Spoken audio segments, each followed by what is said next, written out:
I didn't remember that the Tzeentch Soul Grinders actually counted as super weapons in the fruit rules, so technically this is actually a rule break according to tournament rules. Thankfully it's not a tournament, it's just myself and a Rider of Rohan playing some games to get me back in shape, kind of get me hyped for the next DLC, which Creative Assembly has been teasing, of course, for some time now, but it should be a good time. Yeah, Kislev and Cathay versus Tzeentch, essentially. And Tzeentch Soul Grinders are quite good. You can see already they are doing some hefty damage. I switched down below 25% HP. So let's take a look. We've got the two Tzeentch Soul Grinders here. I've got Sarthrel the Everwatcher up in the air, mostly just because he has Lore of Metal and Greater Arcane Conduit, and he's a little bit cheaper than the Exalted Lord of Change, although he doesn't have the Fury summon. We'll see if I regret my decision later. Got some Furies and some Screamers to help take on Cavalry. A couple of Chosen with Halberds, and a couple of Blues as well to kind of pad out numbers. Lots of flying units. Definitely a fan of Tzeentch Flyers. We've got Horse Archers from Rider Rohan, some Griffin Legion as well, the Ice Witch getting nuked, Soul Grinders, Armored Kossars, and some Ice Guards, as well as a couple of Zar Guards as well. The Ice Guard Glaives is definitely an interesting one. They got some buffs recently. I don't remember exactly what it was, but they're fairly solid. They've got some spell resistance, 50 armor's okay, halberds of course in melee, or glaives rather, and the frostbite with their shooting attacks, decent damage, 6 AP, basically count as a crossbow, right, essentially for damage profile, but yeah, the Griffin Legion are going to have a pretty bad time initially. I say that, actually, one of them countercharges onto the Chaos Furies here and should be able to do some pretty hefty damage, but I'm fairly confident in this engagement, especially with Halberd support. Some of the Blues, though, for me, do get engaged by the Horse Archers, which is not necessarily great. Really want them firing their ammunition as much as possible.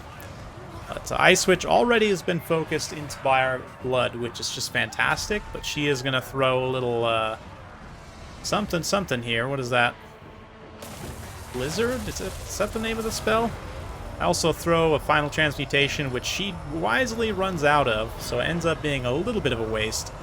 Upgraded Final Transmutation, basically just hitting this Armored Kossar here, which is definitely not ideal by any means, but Sarth can always get it done in melee.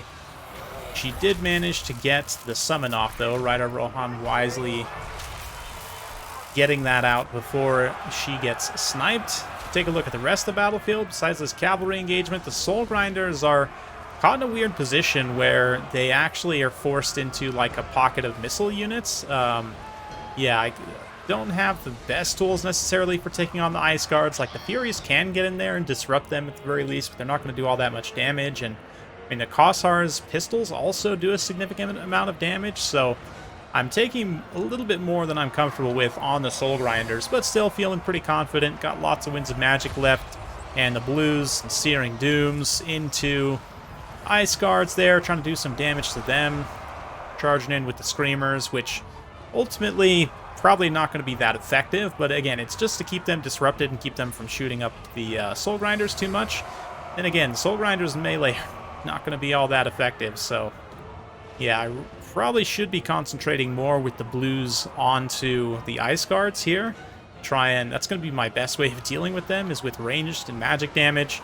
So yeah, sensing that it's kind of fruitless for my Screamers to be sacrificed here, we're going to send them out to try and chase this damaged and routing cavalry and try and rout them off again. Big Bird coming over, good old classic Sarthrel getting to the missile box. Pain cage, if you will. Well, that's more of a Slanesh thing. Change cage, if you will.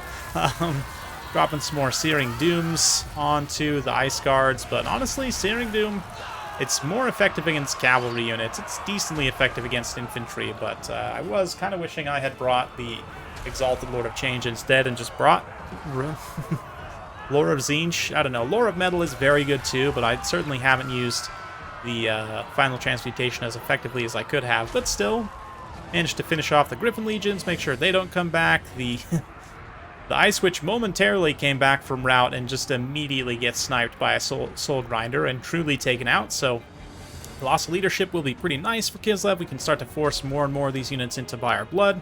Still plenty of Blue Horrors alive to fight in melee as well. They'll be a great unit to try and chase the Ice Guards occupy them if I can stay on top of my micro. A little bit rusty in this game still, but yeah, unfortunately I do not have the micro to actually follow up very quickly. We are going to throw some magics out there. This Winged Lancer that had been in tactical reserve this whole time also is going to put a stop to these blues pretty quickly, and I'm going to lose the opportunity I had to try and occupy the Ice Guards, which is definitely proving to be more of a problem than I originally anticipated. I thought like, they're just Ice Guards, right? How tough could they actually be? But it turns out they're being a big pain right now and doing a lot of damage to the Soul Grinder.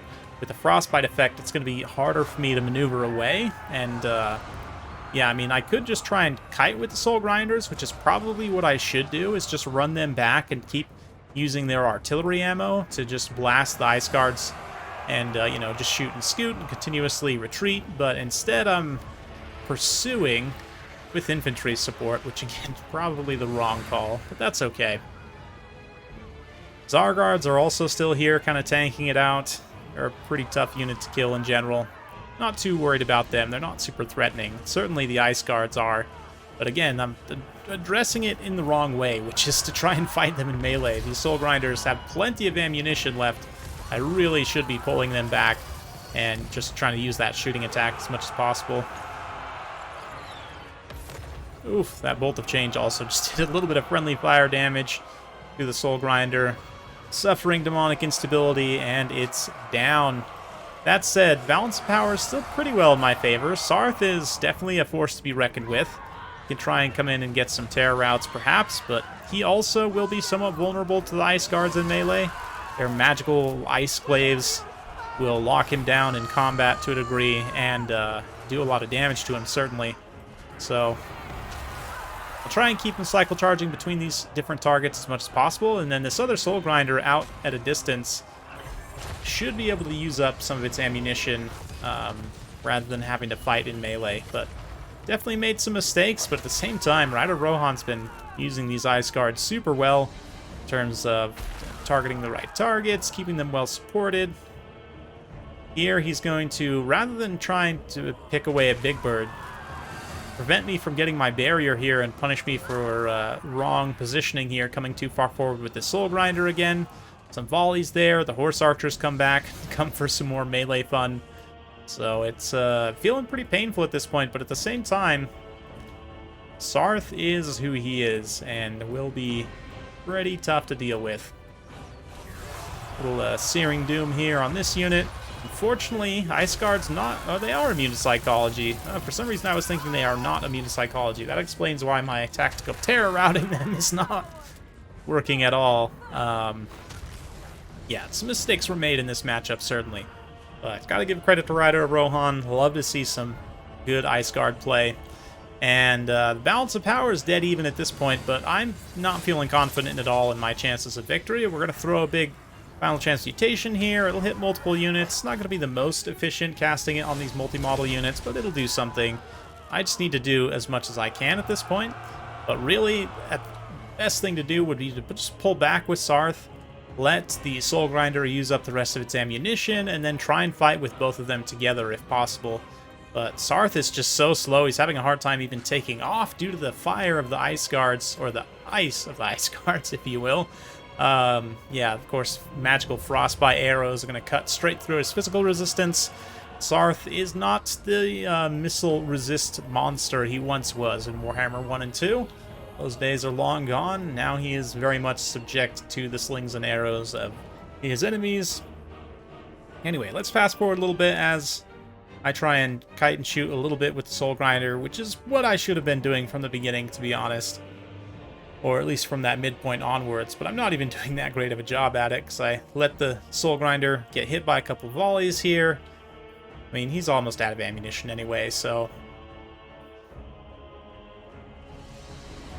Ends up being pretty close, though. I mean, I feel like if I had maybe kited with them a little bit more efficiently throughout the course, I mean, you can see how Sarth and the Soul Grinder are almost able to terrify away everything here.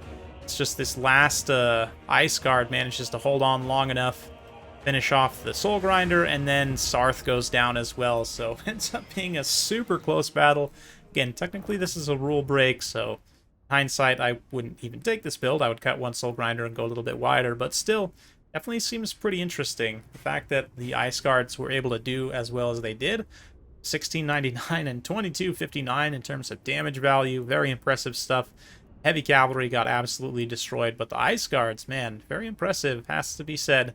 And granted, I didn't have a great build for counter shooting them, and obviously if I came in with like a horde of like 5 blues and some pinks, they would have a much tougher time. They'd be much more vulnerable to counter missile fire, but in general, in matchups where they don't have to worry too much about missile fire, they can be quite good. The spell resistance helps them out a little bit here, not taking so much damage from those Searing Dooms, and even if I were to have brought Lore of Tzeentch and brought like pink or blue fire, again, they're not going to take as much damage as other units would, so I really like them in this matchup, actually. It seems decent.